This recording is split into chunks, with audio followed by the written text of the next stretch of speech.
right, this is the Clutch Factor, and here is my NFL team awards for the 2025 and 2026 season. This is exactly about what it sounds like. Essentially 21 awards for 21 teams throughout the season, and this is going to be including the entire team, not just single players. Some of these are more serious, like Best Defense and Offense. Some of them are a bit more unserious, like the What If Award or the Choke Artist Award. But let's keep this intro short. Let's just hop right into it. First up, we have the Iron Wall Award for Best Defense, and this is going to go to the Seahawks. Now, this would have been Houston if I had given this award out at the end of the regular season, but the Seahawks defense really showed out in the postseason, and they were just right there up among the Texans in the top 1 and 2 spot with them throughout the year. This unit is deep. DeMarcus Lawrence, Devon Witherspoon, Nick Emanwari, and a ton more. I don't think there's really a weak point in this entire defense, so yeah, I gotta give it to them. Next is the Point Factory Award for Best Offense, and I'm gonna give this to the Rams.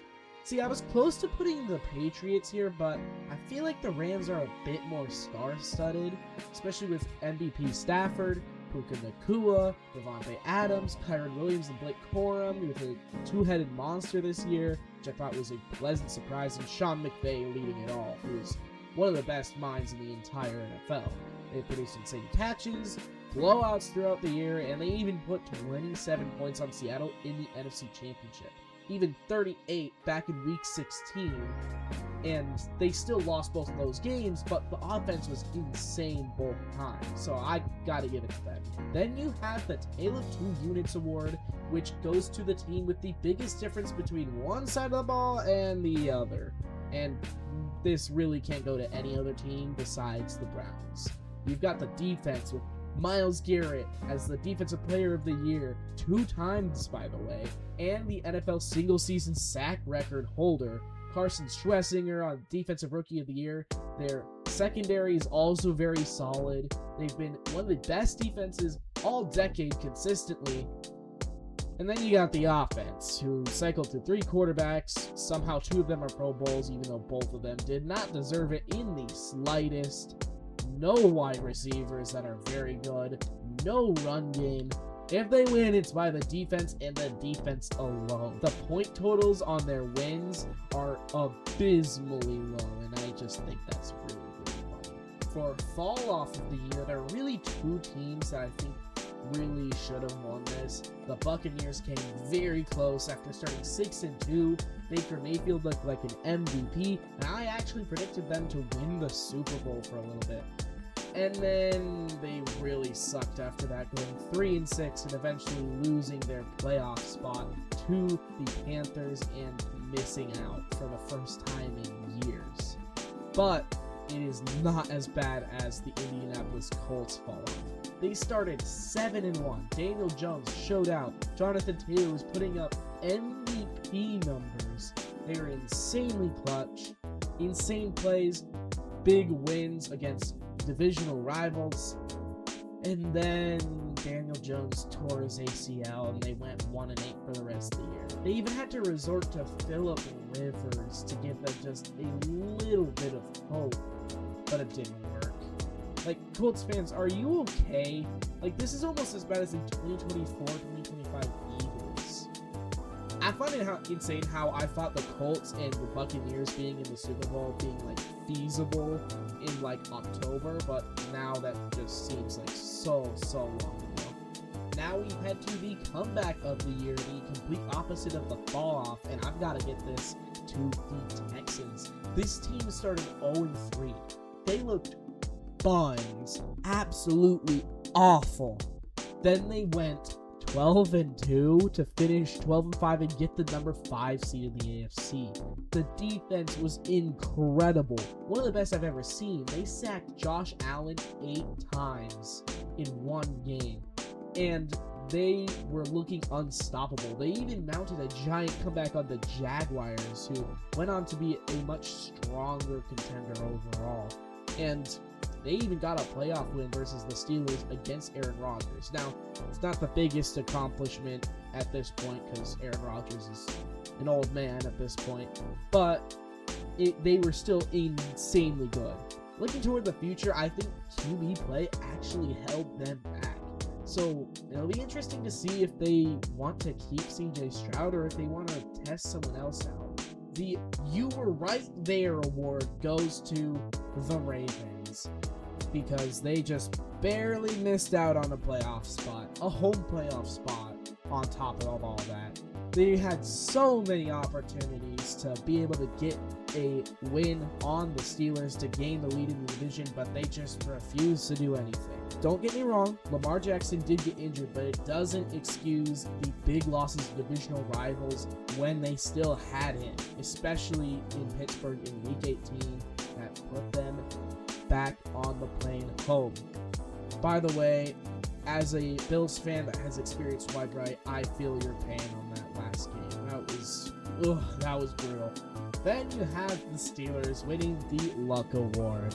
They had a very, very relatively easy schedule. They had an insanely weak division. They got really lucky in Week 18 game, like I just said, and it really showed against the Texans how bad this team was despite the luck. Let's see if Aaron Rodgers stays with this team. Otherwise, I really don't know what's going to happen without Mike Tomlin because he was basically the lucky machine. Then you have the What If Award, which goes to the Bills.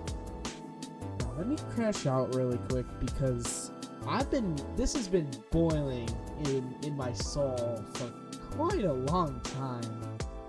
How was that called a freaking interception? How? Yes, I know Josh Allen didn't play his best game. 4 turnovers was not the way you were going to win that game. You should definitely have not ran the ball right before halftime, because if you hadn't, then that final field goal would have been a game-winning field goal instead of a game-time field goal, and we wouldn't have been in this situation. But when we got to overtime, and we got to a situation where we had to score, and we had a man right there, okay? And he got the ball in his arms, knee on the ground. Should have been down by contact and caught. But no, he wrestles it away like a full second after it was caught. And then the Broncos had the ball, drive the ball down the field, and kick the field goal.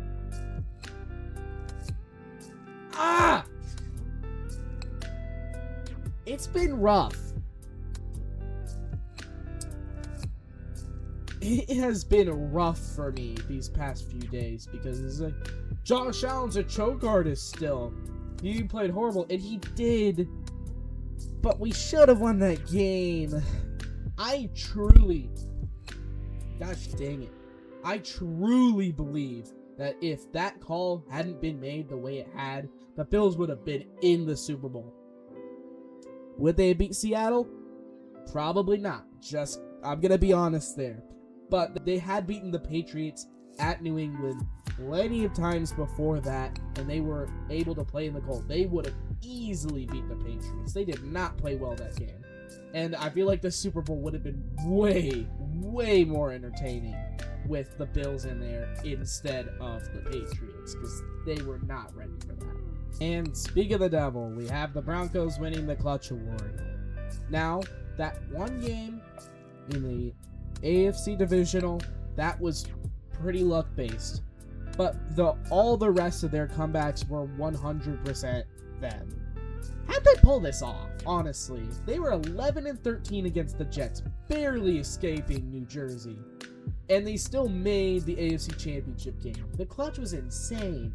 Being able to score 33 points in one quarter against the Giants, a solid defense at the time, after scoring nothing the entire rest of the game, was absolutely absurd. I don't think I've ever seen anything like it.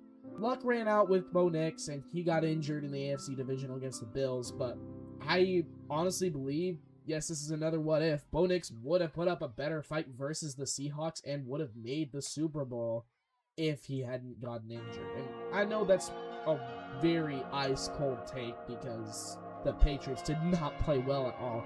but it's sad to see. There were so many missed opportunities for the AFC this year. Then, winning the What Did You Expect award, you got the Jets. It's the Jets. Aaron Glenn wasn't changing that. Justin Fields sure as heck wasn't changing that.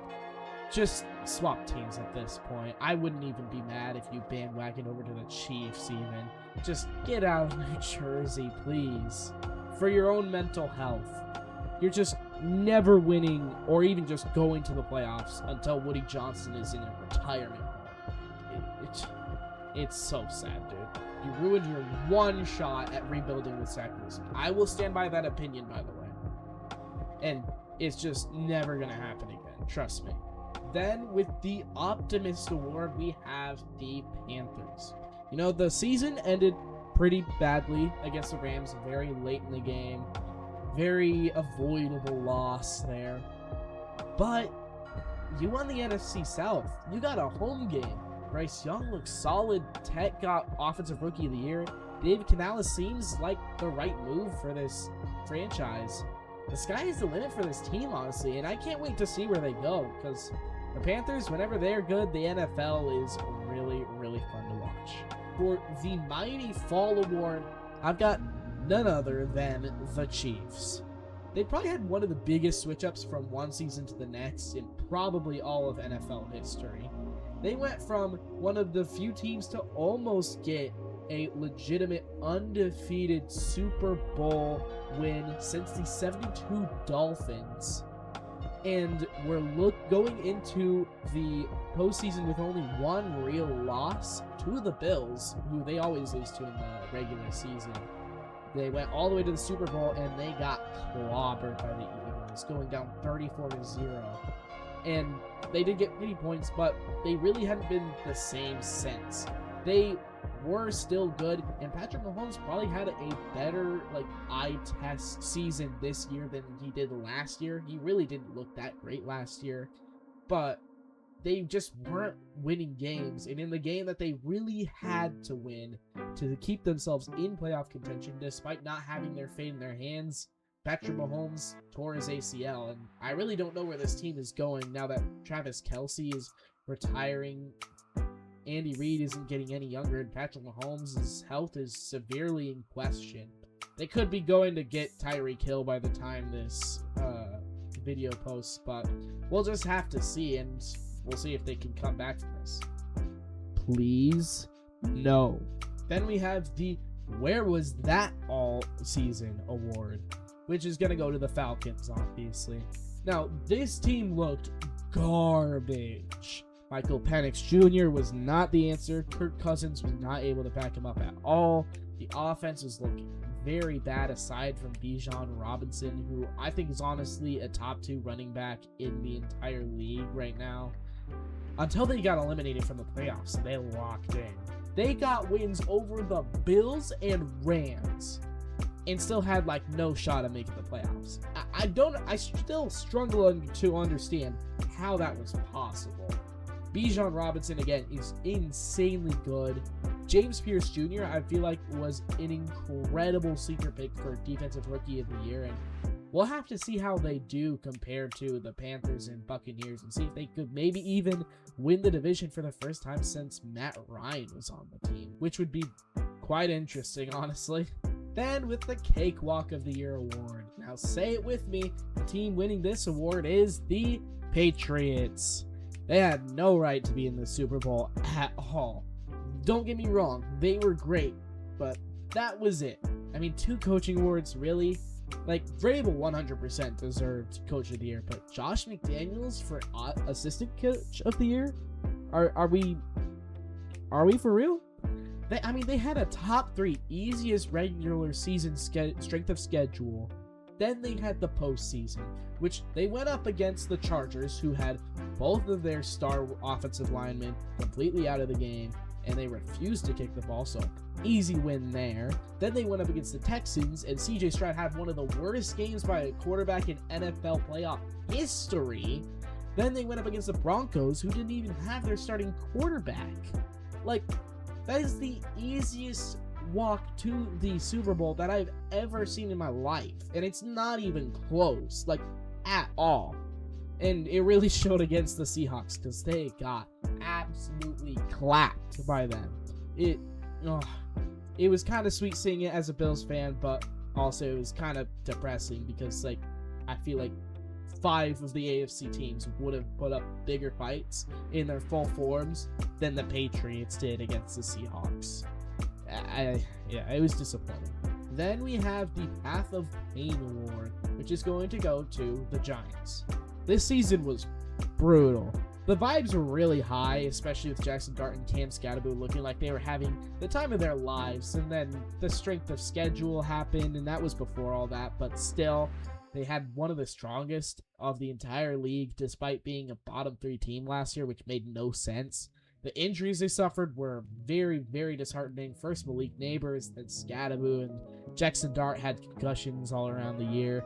And then Brian Daboll got fired, which is always demoralizing, even if it was the right decision at the time.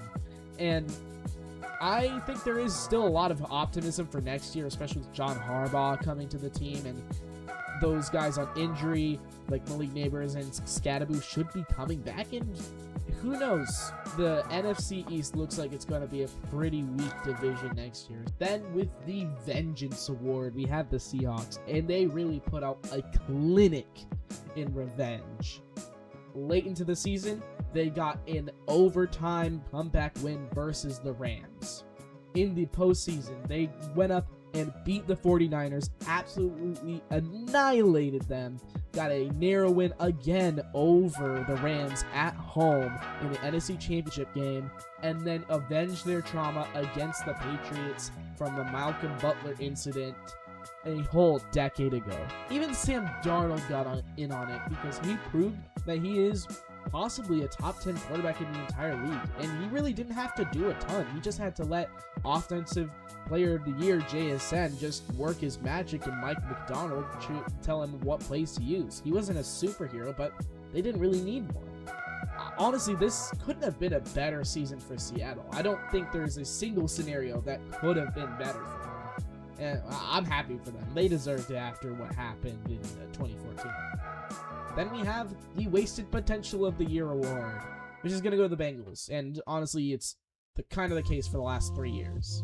I know Joe Burrow got his toe injured, but Jamar and T were still elite. Joe Flacco gave him plenty of opportunities to do something with this offense, but they just couldn't. They couldn't finish games. Even with Joe Burrow came back into the team and had a shot at making the playoffs, they didn't. It's so frustrating because he's a Hall of Fame level quarterback, and he's never going to go to the Super Bowl again with this team. He's just never going to. I hope he gets traded somewhere else, please, so we can finally have the opportunity to do something. Then we have the Boring Award, which is going to go to the Steelers, obviously. Again, it's the Steelers, the 500 machine. A-Rod wasn't bad or good. George Pickens got traded, and DK wasn't really that good or that bad again. The defense was not as particularly good, but not horrible. They just got evaporated in the wild card after just getting there based off of luck. They were just the NPC of the entire year. At least the cycle is broken with Mike Tomlin gone, but Mike McCarthy doesn't really look like he's going to really change the cycle all that much, so who knows? Maybe it'll spark some change, but I'm not super optimistic. Then we have finally our last award, the Cinema Award, which is gonna go to the Bears. 1000%. I finally get to talk about them. Where do I begin? Clutch wins all year. Caleb Williams became the Iceman. The Bengals win, where they went up 47-42 with seconds left on the clock off of a miracle catch and run. Both Packers wins, the first one in the regular season where they got the bomb to DJ Moore, one of the best announcer calls, honestly, all season, maybe all decade, with going for it all, and it is caught! And then just a few weeks later, they got one of the biggest comebacks of their entire history against the Packers in the wild card. They got one of the best plays of all time versus the Rams with the Caleb Williams fader. Ben Johnson was pumped all year. honestly one of the most fun teams to watch of all time in any sport ever. And I know we're never going to get a team like this ever again, but I still cannot wait for what they can bring to the table later. And that's about it. If you enjoyed this video, please leave a like and subscribe. I would really appreciate it. I know I've been a little inactive on YouTube as of late, but I've had some crazy stuff with sports and school and all that. Try to get all that in order before I start working on this again. I should be posting a little more regularly. Stay tuned for the March Madness, the NFL Draft, the NBA playoffs. I'm going to be going a little more into other sports because I can't just be doing NFL all the time, although I will post some off-season stuff. But just stay tuned, and I'll see you all later. Thanks, guys.